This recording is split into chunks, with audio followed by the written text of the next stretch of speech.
My name's Kurt Kukine. I'm with Hammerspace, and I am the Senior Director of AI Marketing. And today I'll be giving you an update on the Open Flash Platform Initiative.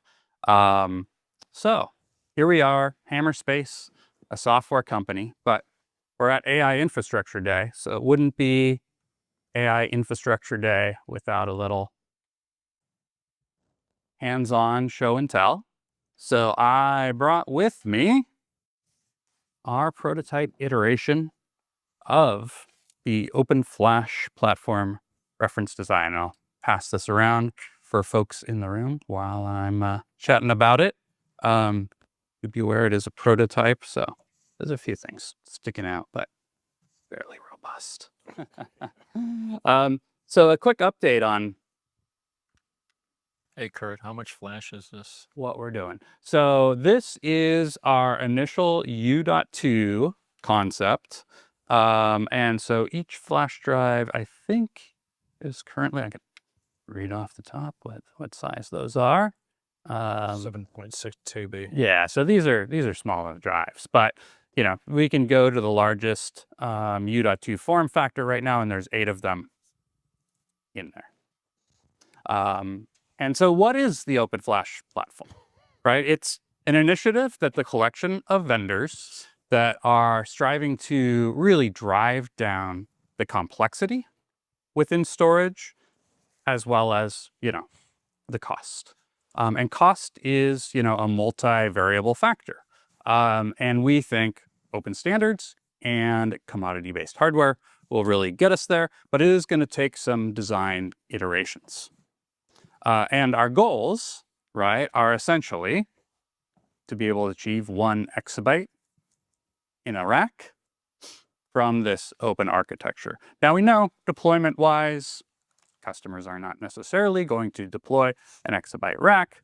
So we actually see these more as a way to disappear your storage into your data center. As in, most racks have 1 U of space in them where they're using blanking panels. And if you've got something that's consuming a nominal amount of power and producing a nominal amount of heat, you've probably got room for it. And so you can distribute these throughout a data center and really hide your storage. And when we get to this really incredible capacity, right, it's a huge amount of capacity that you can distribute through the data center. Now, a few just step-by-step things that we've gone through as we've iterated. Early on, we looked at a 2U form factor, and we figured out, there's a ton of challenges that come with that. Things like the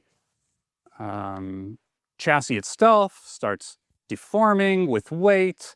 You start running into some other things around power and cooling, and you create wasted space with 2U.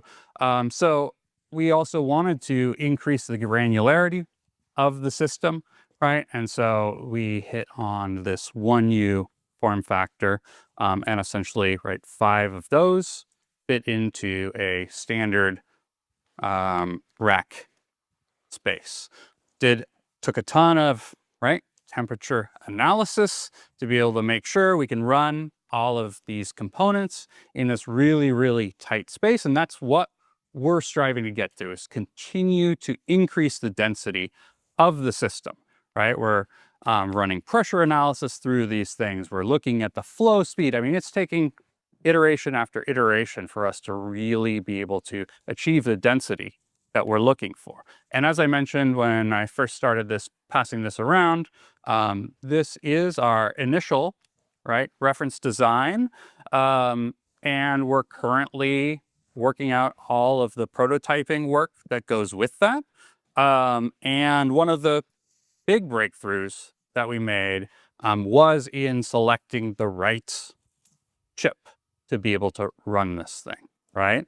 And we had looked at a number of DPUs, and we have a number of DPU vendors that have suggested designs. But when we came across the Excite chip, we got really excited.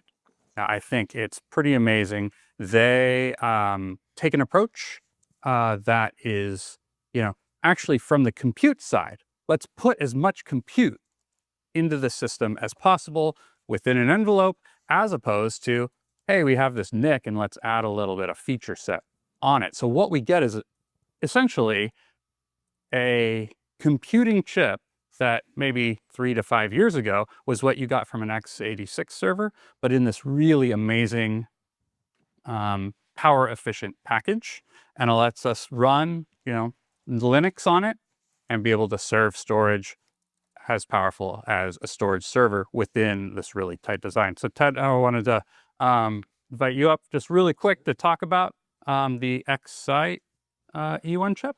Thanks, Kurt. Yeah. Yeah, great. So we partnered through the Open Flash platform together in order to bring the densest warm flash platform to market. And we're excited about it because our particular DPU is the world's first 800 gig DPU. We sampled it May of last year, and our nearest competitor, which is NVIDIA, will have a BlueField 4, we think sampling Q3 this year. We have a solid year plus start on that. What makes our product exciting is exactly what you said. We've got 64 Neoverse 2 ARM cores there, and then a programmable NIC also inside. That's what makes it a DPU with 2 by 400 gig or 8 by 100 gig SerDes on it. It's a 5 nanometer product that in this application will only burn 75 watts. So it's perfectly said. It's like getting a server from a couple of years ago that'll fit in a space like this. So that's really it. We're integrated at a very aggressive level. And there's a programming model that's different as well. DPUs tend to have a proprietary NIC pipeline that you have to code, and it's its own little operating system off to the side. And then there's a choke point into the ARM cores. They're typically ARM cores. So we have a lot of ARM cores, 2x the competition that's out now, and the same number as the leading competitor will be out here in a couple quarters. But we don't have any choke point between the performance NIC side, if you want to call it that, or we call it the Ethernet unit, and the actual ARM complex. So it's a all fast path design. And this turns heads because people assume that if you're writing on top of a standard Linux model, using things like DPDK and your tool flow, that you're just not going to have line rate. So we came out a year early, maybe a year and a half early, and we just proved that we could run at 800 gig line rate. And we did that independently with Keysight with a test called Dash Hero 800 that Microsoft sort of founded with their Sonic group. So enough said for now. Thank you for being our deep partner, and we are building that system together, and more on that later because I've got a Tech Field Day coming up. Yeah, stay online and join us for Ted's Tech Field Day. I know we are over time now. I'm just going to run through just one more thing here. So, we've talked about the fact that there's a flash shortage right now. And we were looking at a potential future standard to be able to increase the density even more to get to that 1 exabyte rack. We still think that is in plan. We're still talking to the flash vendors about this new form factor. We've found limitations with the current E2 form factor that we'll need to be able to go beyond.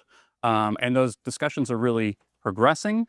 So you see some just great industry participation in this OFP initiative. We're starting to do the paperwork and everything to become part of OCP, right? We definitely want to push this into as a standard form factor. And we want the reason why it's truly open, again, goes off a lot back to the chip that we chose, right?